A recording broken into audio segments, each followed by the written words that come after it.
Ndiaye. jërë ngeen jëf couvre-feu gi tàmbali démb ci réew mi tàng na jër ci ñenn ñi l'observateur nañu mooy ñi nga xam ne ba ñu ne 20 heures jot na bu kenn génnati dale na fekkoon ci mbedd mi ñu bari ci ñoom takk der yi làpp nañu leen làpp yu miti vox populi nañu li ñu gis démb ci guddi ci réew mi mësee su ko gis dóor dàqe bu miti la takk der yi nekke woon ak nit yu nekkoon ci mbeddi dëkk bi Les Échos enquête ak L'As wax ñu ne ñi bañoon respecté couvre-feu ak état d'urgence gi ñu décrété woon ci réew mi weex na leen xat source waa nañu ca Touba it am na ñu fa jàpp ñoo xam ne li leen jàppe mooy dañoo sàmmontewul ak li ñu santaane am na ngénte lu fa amoon ak ceet police bu guy mbind moo ko tas commissariat bu Ndaamaatu it tas na fa ñetti mariage am na fa course mbaam bu fa amoon ni dañu ko tas teg loxo lépp fukki doomi aadama ba ci chef de village bu jëm wéeli ba sax source waa ne nañu gendarmerie bu Mbàkke jàpp na ko ndax dañu ne dafa am benn mariage bu fa amoon moo takk sëy ba loolee ca Touba la xewe fii ci Ndakaaru li fi xewoon moom la Tribune xëye journal bi seetlu ne ba ñu ne 20 heures jot na couvre-feu bi tàmbali na ci la dëkk bi ne wëyëng ay takk der ak seeni wata rek lañ fi doon gis Le Témoin nañu bari na ci askan wi ñoo xam ne xaaruñu 20 heures laata waxtu yi di jot ca la ñu fatu Le Quotidien xëy di ñu jukkil benn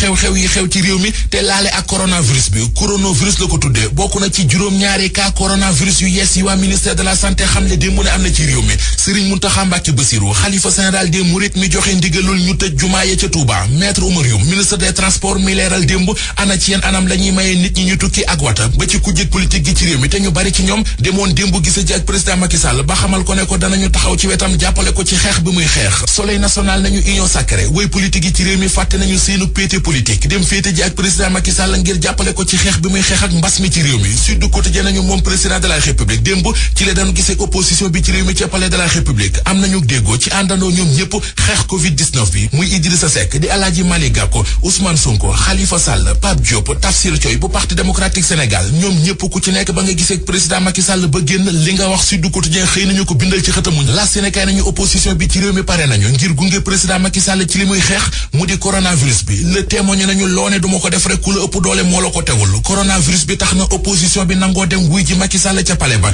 kenn ci ñoom di Idrissa Seck nañu ci journal bi ci jamonoy mobilisé wu ngir xeex ak coronavirus bi ci la ñu toll Malick Gakou njiital Grand Parti nañu ci nekaay bi réew mi moo soxla moo waral lépp la ñuy teg ci suuf jiital international Khalifa Ababacar Sall nañu dañoo nekk ci musiba moo tax ñun ñëpp danañu àndandoo ngir xool nu ñu ciy génnee Ousmane Sonko moom gis ne ci guerre la ñu nekk professeur Issa Sall di xam le ne ànd nañu bu baax a baax ci mesures yi président Macky Sall jël Les Échos nañu Macky Sall am na opposition bi Ousmane Sonko nee na ko waaw waaye wax na it ne bu ñu dajale xaalis bi ba noppi di ko jël di ci jënd ay watay 4x4 baa ñu koy fooy wala ñu di ko dugal ci lu ko taxutoon a jóg junniy milliards di koppar yi ñu fas yéene dugal ci xeex bi l'observateur mi ngi ñuy xibaar ana fan la ko président Macky Sall fas yéene jële wax nañu it ne ministre de la République yi président de la République ne woon kenn ku nekk ci ñoom na génnee benn million dugal ko ci yëf yi xaalis boobee duñu toog di xaar ministre yi di ko gàddu di indi ca seenu payoor la ñu koy daggee anki dina kaay nañu liy coow li nag jamono ji mooy junniy milliards yooyu ñuy wax ana ci anam la ñu koy séddalee ba lu ci nekk dem fa mu war a dem ñu dem ci record yi ne kaay mi ñu xëy xamal ne ginnaaw Sadio Mané mi yëkkati woon fanweeri million dugal ko ci xeex bi